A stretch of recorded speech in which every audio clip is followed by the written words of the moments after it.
How did a 2,100-year-old body keep her skin soft, her blood still flowing? That is not a rhetorical question. When doctors examined her in 1972, 21 centuries after her death, they pressed her skin. It was elastic, still moist. They bent her arm. The joint moved. They found type A blood in her veins. Still there, still identifiable. But this was not a mummy, not in the way you would think. So, what was she? Welcome to Mosaic Antiquity. The answer begins in 1971, on the outskirts of Changsha, China. Workers digging an air raid shelter for a nearby hospital hit something their shovels could not break. The thing was charcoal. Below the charcoal, white clay as smooth as porcelain. Below the clay, giant wooden planks. They had found a 2,000-year-old tomb. The excavation began in January 1972. 1,500 local high school students were called in to help. By late April, they reached the innermost coffin. As they lifted the lid, they found a woman floating in a reddish liquid. Her skin was pale and intact. She looked recently dead. That December, Dr. Ponglong Xiang performed an autopsy. Her internal organs were all there: heart, lungs, liver, kidneys, even her uterus and ovaries. Each had shrunk in size, but all were perfectly identifiable. Her brain had shrunk to half its normal size. One doctor described it as being like bean curd dregs. But here is what stunned them most. Her fingers and toes still had distinct prints. Her left eardrum was intact. Her eyelashes and nose hair had not decomposed.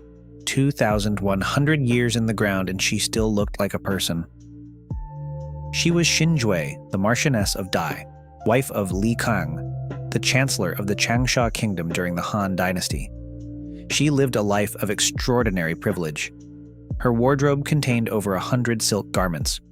She had private musicians who played for her pleasure. She ate imperial foods and kept an array of cosmetics that would impress a modern department store. In her tomb, archaeologists found over 1,400 precious artifacts. The most famous is a T-shaped silk banner, the earliest surviving Chinese painting on silk, showing the journey of her soul through the underworld up toward heaven. Beside it lay a plain silk gown weighing just 49 grams, over 2.5 meters of fabric so fine that modern textile mills cannot reproduce it. A gown that weighs less than a chocolate bar. But her wealth could not protect her from her body. Read her autopsy report today, and it reads like a modern patient. At 50 years old, Xin Zhui was a catalog of disease. Coronary heart disease, a gallstone the size of a bean lodged in her bile duct, a fractured left arm that set badly, diabetes.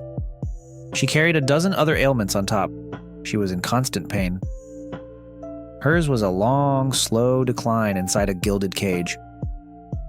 Her last meal was melon. She ate it quickly, in the summer heat. Nearly 140 seeds were found from her esophagus down through her stomach and into her intestines. 2 to 3 hours later, the strain on her heart became too much. She died of a heart attack. She never saw winter.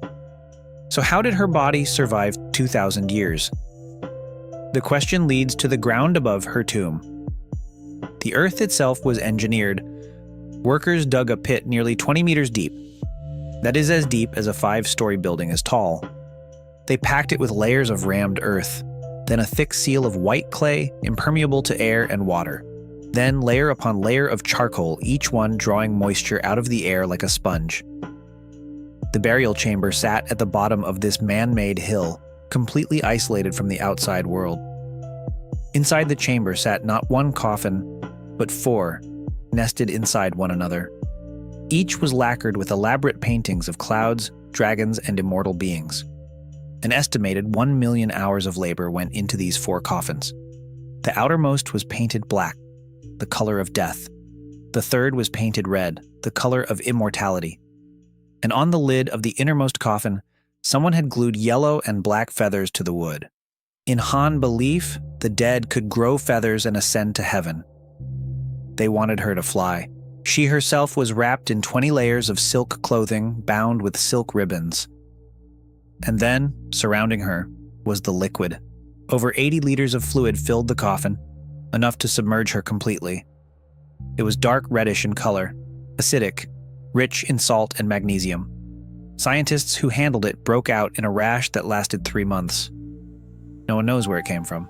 Some say it was poured in deliberately. Others say it seeped from her own body as she decomposed. The debate has never been settled. Combined, these conditions should explain everything. Other Han tombs were built with the same care, the same materials, the same depth. They did not survive. Their bodies turned to dust. But hers did not, and so did 2 others. In Jingzhou, central China, a male official named Sui Xiaoyuan, buried around the same time, was found with his skin and organs intact. In Lianyungang, on the east coast, a noblewoman named Ling Huiping was also preserved almost perfectly. All 3 are now classified as Mawangdui-type cadavers. The name describes them, but it does not explain them. The differences are baffling. Lady Dai's tomb was dug nearly 20 meters deep. Ling Huiping's was only 5. Lady Dai's coffin fluid was acidic. The others were alkaline, which should have encouraged bacterial growth. It did not. Similar conditions produced different outcomes. Different conditions produced the same outcome. The pattern makes no sense. 2,000 years later, scientists still cannot tell you exactly why Xin Zhui survived. Today, she rests in an underground chamber beneath the Hunan Museum. 8 meters below ground, kept at constant temperature and humidity, in a space designed to replicate the tomb she lay in for 2 millennia. In 2003, scientists injected a secret compound into her blood vessels, preserving her even now. The world has not stopped asking questions. Japan asked for a strand of her hair. More than once, they offered millions. China refused.